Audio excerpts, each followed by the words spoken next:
সপ্তম, অষ্টম, নবম, দশম শ্রেণীর শিক্ষার্থীরা পরিসংখ্যানের আরেকটি সমস্যা নিয়ে আসছি। দেখো এখানে এটাও একটা উপাত্ত, তবে এটা হচ্ছে অবিন্যস্ত উপাত্ত, অর্থাৎ সজ্জিত না।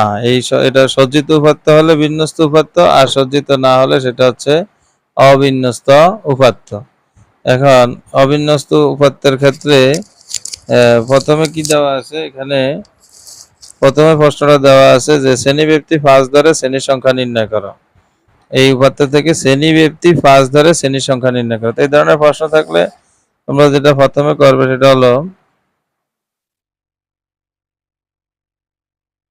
এই ধরনের প্রশ্ন থাকলে প্রথমে লিখবে যে শ্রেণী সংখ্যা নির্ণয় করার কথা বলছে, তাহলে পরিসর বার করতে হবে। আর পরিসরের জন্য লিখতে হবে যে ক নাম্বারে সর্বোচ্চ সংখ্যা। প্রথমে সর্বোচ্চ সংখ্যা সমান সমান কত, এখানে সর্বোচ্চ সংখ্যা দেখো 30 একটা ধরতে হবে। ধরার পরে যেমন 30 আছে, তাহলে 30-এর বেশি আছে কিনা দেখো। পরীক্ষা হলে ঠিক এভাবেই দেখবে। আমরা প্রথমে একটা 30 ধরলাম, 30-এর দেখো 30 কিন্তু আছে, 30-এর বেশি কোথাও আছে কিনা, না 30, তাহলে সর্বোচ্চ সংখ্যা 30। এই এবং সর্বনিম্ন সংখ্যা লাগবে, তো সর্বনিম্ন 10, 10-এর নিচে আর আসেনি দেখো, 10-এর নিচে 10-এর নিচে 10-এর নিচে আর নাই, সুতরাং সর্বনিম্ন হচ্ছে 10। আমরা লিখব এবং সর্বনিম্ন সংখ্যা, সর্বনিম্ন সংখ্যা সমান সমান 10। এই এরপরে আমরা যেটা করব, সুতরাং পরিসর, পরিসর সমান সমান সর্বোচ্চ সংখ্যা কত 30 বিয়োগ সর্বনিম্ন হচ্ছে 10 যোগ 1, তাহলে 30 থেকে 10 গেলে হচ্ছে 20 যোগ 1 সমান সমান 21। এই হচ্ছে পরিসর। এবার আমরা যেটা করব সেটা হলো যে শ্রেণী সংখ্যা বলছে আমাদেরকে নির্ণয় করার জন্য, তো আমরা লিখব সুতরাং শ্রেণী সংখ্যা, শ্রেণী সংখ্যা সমান সমান, শ্রেণী সংখ্যার সূত্রটা কি, পরিসর ডিভাইডেড বাই শ্রেণী ব্যক্তি, পরিসর ডিভাইডেড বাই শ্রেণী ব্যক্তি। পরিসর কত 21, শ্রেণী ব্যক্তি হচ্ছে কত, শ্রেণী ব্যক্তি প্রশ্নের মধ্যে দেওয়া থাকলে তো ভালো, আর না থাকলে 5 ধরে নিবে সবসময়। এই 5 ধরে নিলাম, এখন তো দেওয়া আছে, তাই জন্য আমরা 5 দিয়ে দিলাম। 5 দিয়ে যদি 21-কে ভাগ দাও, সেক্ষেত্রে আসবে 4 5 20, আর থাকবে কত 1, 4 5 20 থাকবে 1, 1 মানে 10, তাহলে 5 দুগুণে 10, অর্থাৎ 4.2 বা 5টি। এক্ষেত্রে খেয়াল রাখবে সবসময় দশমিকের ডান পাশে যদি শ্রেণী সংখ্যা বের করার ক্ষেত্রে দশমিক আসে, তাহলে দশমিকের বাম সাইডে, দশমিকের বাম সাইডে আছে কত 4, এই জন্য আমরা পরের সংখ্যাটা ব্যবহার করছি 5টি। যদি দশমিকের বাম সাইডে এখন 10 থাকতো, তাহলে আমি এখানে 11টি ব্যবহার করতাম। এই হচ্ছে নিয়ম। তাহলে উত্তর হচ্ছে 5টি। খ নম্বরে দেখো বলছে শ্রেণীব্যক্তি 5 ধরে গণসংখ্যা নিবেশন সারণী তৈরি করো। তো এগুলি সাধারণত ওই যে তোমাদের যে সংক্ষিপ্ত প্রশ্ন সেখানেও থাকতে পারে। হ্যাঁ, আবার সংক্ষিপ্ত প্রশ্ন 2 নম্বরের জন্য হলেও কিন্তু শিখতে হবে, কারণ একটা প্রশ্নের অ্যান্সার দিতে পারলে তো 2টা নাম্বার, আর না দিতে পারলে কিন্তু আরো বেশি নাম্বার পাবে, এতে কোনো সন্দেহ নেই, অর্থাৎ ফেল করার সম্ভাবনা থাকবে আর কি। খ নাম্বার, ভাগ্য ভালো হলেই ফেল করে, এটা হচ্ছে বড় কথা। তো যদি কেউ ভাগ্য এরকম ভালো করতে চাও, তাহলে পড়ালেখা করবে না বা ভিডিও দেখার সময় মস্কারি করবে। এই শ্রেণী ব্যক্তি 5 ধরে গণসংখ্যা নিবেশন সারণী তৈরি করো। এখন শ্রেণী ব্যক্তি যদি 5 ধরে বলছে, তাহলে আমাদের কাজ কিন্তু হয়ে গেছে। যদি অন্য কিছু বলতো তাহলে অসুবিধা ছিল। তাহলে শ্রেণী ব্যক্তি 5 ধরে গণসংখ্যা নিবেশন সারণী তৈরি করতে গেলেও কিন্তু শ্রেণী সংখ্যা লাগে। এখন শ্রেণী ব্যক্তি যেহেতু 5 ধরে গণসংখ্যা নিবেশন সারণী করার কথা বলছে, তাহলে ওই শ্রেণী ব্যক্তি 5-এর উপর ভিত্তি করে কিন্তু আমাদের শ্রেণী সংখ্যা আমরা পাইছি ক থেকে। তো আমরা এখানে লিখবো যে ক থেকে পাই, ক থেকে পাই শ্রেণী সংখ্যা, কারণ গণসংখ্যা নিবেশন সারণীর জন্য শ্রেণী সংখ্যা লাগবে, আর শ্রেণী সংখ্যা আমরা কিন্তু ক ক থেকে পেলাম। এখন এই শ্রেণী সংখ্যার আলোকে আমরা এখন যেহেতু শ্রেণী সংখ্যা 5টি পেয়েছি, তাহলে আমরা 7টা ঘর করব। কয়টা ঘর করব? 7টা। 5টা পেলে 7টা, 7টা যদি এখন শ্রেণী সংখ্যা যদি 7 হতো তাহলে 9টা ঘর করতাম। শ্রেণী সংখ্যা যদি 10টা হইতো তাহলে 12টা ঘর করতাম। সবসময় 2টা বেশি করবে। তাহলে আমরা লিখবো শ্রেণী ব্যক্তি 5 ধরে বা নিয়ে নিম্নে গণসংখ্যা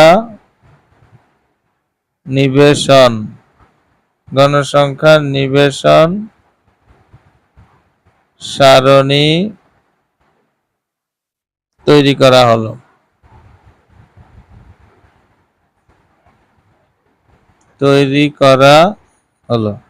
তাহলে আমরা এখন ঘর করবো কটা? 7টা। 1 2 3 4 5 6 এই হচ্ছে 7। আমরা 7টা ঘর করলাম। প্রথম ঘর হচ্ছে শ্রেণী ব্যক্তি।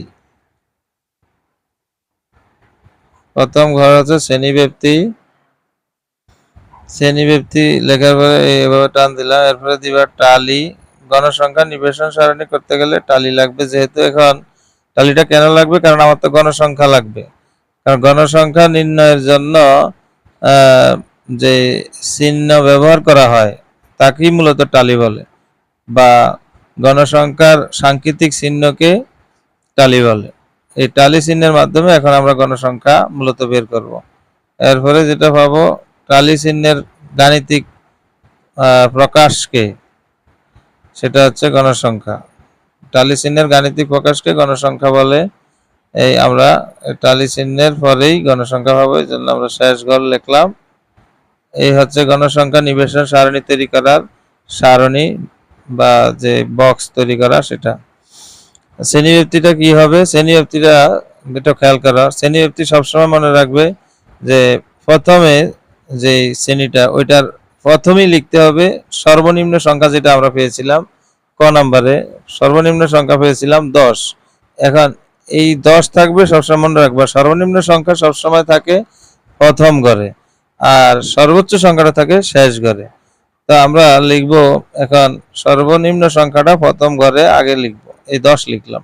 লেখার পরে যেহেতু শ্রেণী ব্যক্তি 5, তাহলে এটার সাথে এখন 4 যোগ করতে হবে। 5 হলে 4 যোগ করতে হবে। যদি এখানে শ্রেণী ব্যক্তি 6 হতো তাহলে 5 যোগ করতে হবে। অত সবসময় এক কম যোগ করতে হবে। তাহলে এখন যেহেতু শ্রেণী ব্যক্তি 5, তাহলে 4 যোগ করবো। তাহলে 10 এর 4 কত? 14। এবার 14 এর পরে 15, 15 আর 4 19। এবার প্রত্যেকটার সাথেই এখন এভাবে 4 যোগ করে আমরা 19 এর পরে হচ্ছে 20, 20 এর 4 কত? 24, 24 এর পরে 25, 25 এর 4 29, 29 এর পরে 30, 30 এর 4 34। এই হচ্ছে আমাদের যে মোট যে 5টা শ্রেণী, তা 5টা কিন্তু হলো 1 2 3 4 5, 5টা শ্রেণী হয়ে গেছে। এবার আমরা টালির জন্য দেখি। টালির জন্য যেমন প্রথমে আছে কত? প্রথমে আছে 25। তো 25 হলে আমরা এখন দুইটা করে নিব সবসময়। 25 14 10, যদি 3টা মনে থাকে তাহলে 3টা 25 14 10। তো 25 আছে এই ঘরে, এই 25 দিলাম। এরপরে 14, এরপরে 10, 25 14 10 গেল। এরপরে আছে কত? 22 30 12, 22 30 12, 22। এই হচ্ছে এই ঘরের মধ্যে আমরা 22 দিতে পারি। 22 30 12, 22 30 12, 18 26 13, 18 26 13। তাহলে 18 যদি আমরা দিই, 18 এই ঘরে দিতে পারি। 18 26 13, 26 দিলে এই ঘরে দেওয়া যায়, আর 13 দিলে এই ঘরে দেওয়া যায়। 18 26 13 গেল। 11 10 30, 11 10 30। তাহলে 11 কোথায়? 11 হলো এই ঘরে। 4টার পরে কিন্তু একটা এভাবে আবার দিতে হয় কোনাকুনি। 11 10, 10 কোথায়? 10 ও এখানেই, আর 10 এরপরে 30, 30 এখানে দেওয়া যায়। এই এরপরে শেষ কত আছে? শেষ আছে 24। 24 হলে 24 23 15 24 23 15 তো 24 23 একাই করি 23 15 15 আছে এখানে।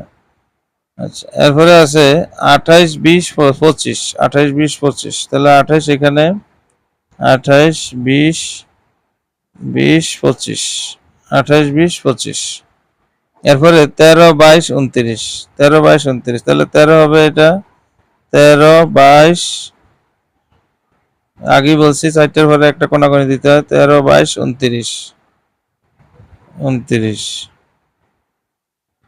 এরপরে অনেক সময় আমরা দেখি কি দিতে টালি দিতে গিয়ে আমি ভুলে গেছি স্যার এখন কত কত পর্যন্ত দিছি আমার তো মনে নেই কোনো অসুবিধা নেই তখন ভুলে গেলে যেটা করবে সেটা গণা দিবে যেমন এখানে আমরা কটা 5টা 2টা 7টা 9টা 9 এর পাশে কত 14 14 এর পাশে 19 19 এর দিয়ে 21 অর্থাৎ 21টা শেষ করছি 1 2 3 4 5 6 7 8 9 10 11 12 13 14 15 16 17 18 19 20 21 অর্থাৎ 29 পর্যন্ত শেষ হয়েছে এবার আমরা 18 16 18 18 16 18 18 16 এখানেই 18 16 18 আবারও 18 এখানে আচ্ছা তারপরে হচ্ছে 21 আর 19 21 আর 19 21 19 11 এ হচ্ছে 21 19 11 21 19 11 গেল এরপরে 17 24 12 তাহলে 17 আমরা এখানে দিতে পারি 17 24 এই 12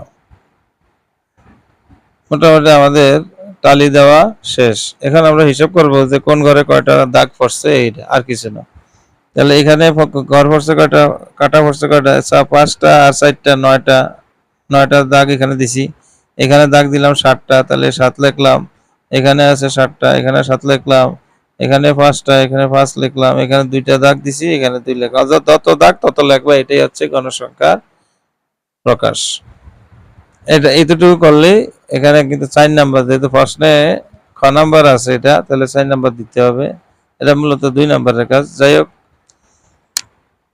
এরপরে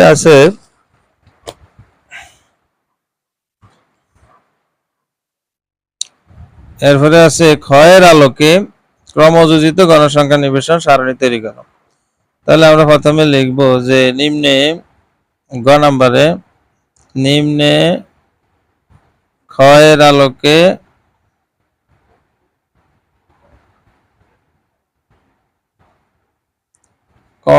ক্রমযোজিত গণসংখ্যা নিবেশন সারণী তৈরি করা হলো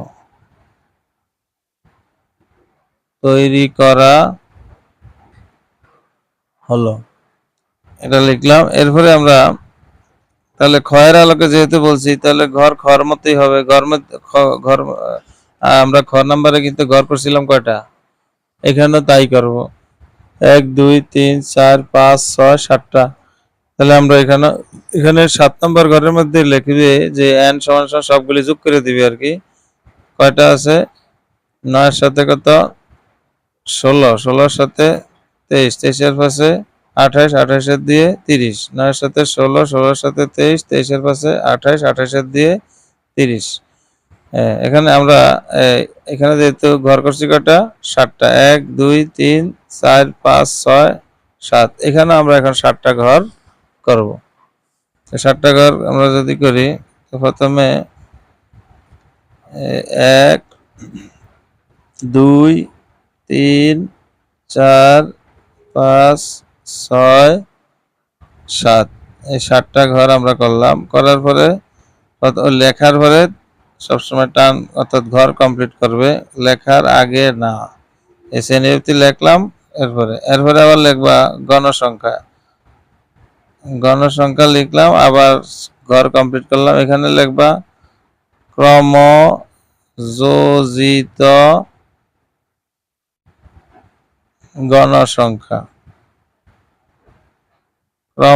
গণসংখ্যা লেখার পরে তারপরে আমরা টান দিলাম ঘর কমপ্লিট করলাম তাতে কিন্তু লেখাটা কিন্তু আমরা খুব আরামে লিখতে পারলাম। আর নাহলে কিন্তু ঘর আগে করা হয়ে গেলে তখন কিন্তু লিখতে একটু কষ্ট হয়। আচ্ছা, এবার আমরা কি করব, ওই শ্রেণীব্যক্তিগুলি লিখব। শ্রেণীব্যক্তিগুলি আমাদের কি ছিল, প্রথম শুরু হয়েছিল কিন্তু তখন দেখলাম যে 10 থেকে আমরা 14 নিছি। তাহলে আমরা এখানে এগুলো উঠাই। 10-এর সাথে কিন্তু আমাদের 4 যোগ করা হয়েছে। 10-এর সাথে 14, তাহলে 15 সাথে কত 19, 19-এর পরে 20, 20-এর সাথে 24, 25-এর সাথে 29, 29-এর পরে 30, 30-এর সাথে 30-এর সাথে 34। এই শেষ শ্রেণীটা 34-এর পরে আর দিতে হবে না, সেটা আমি দেখলাম। গণসংখ্যার মধ্যে আছে, প্রথমে আছে কত, এদিক শুধু জাস্ট দেখে এটা ওখান থেকে দেখে এখানে উঠিয়ে দিব। 97752, 97752, 97752 সমান সমান কত, 30। এখানে যেটা করবে এখন ক্রমযুক্ত গণসংখ্যার ক্ষেত্রে ওগুলি আমরা খ থেকে দেখে কিন্তু এগুলি সব লিখছি, মূলত এগুলি সবই খ থেকে আনছি। এখানে শুধু প্রথমে যেটা করবা সেটা হচ্ছে যে প্রথম যেটা আছে সেটা থাকবে 9, এরপরে এটার সাথে এটা যোগ করবা, 9-এর সাথে 7 যোগ, তাহলে কত, 16। এবার 16-এর সাথে 7 যোগ, 16-এর সাথে 23, এবার 23-এর সাথে 5 যোগ, 28, 28-এর সাথে 2 যোগ, 30। অর্থাৎ প্রথম ঘর ঠিক থাকবে, এরপরে আগের ঘর পরের ঘর যোগ করে করে আস্তে আস্তে নিচে নামবে। সবসময় মনে রাখবে এই সংখ্যাটা আর এই সংখ্যাটাকে সবসময় কিন্তু এক হতে হবে। এটা যদি এটা একরকম এটা একরকম হলে মনে করতে হবে যে কাজ হচ্ছে না। এই হচ্ছে মূলত ক্রমযুক্ত গণসংখ্যা নিবেশন সারণী তৈরি করার কাজ। আশা করি সবাই সুন্দরভাবে পরীক্ষার হলে মাথা ঠান্ডা করে বুঝে শুনে লিখবা। আশা করি ভালো নাম্বার পাবা।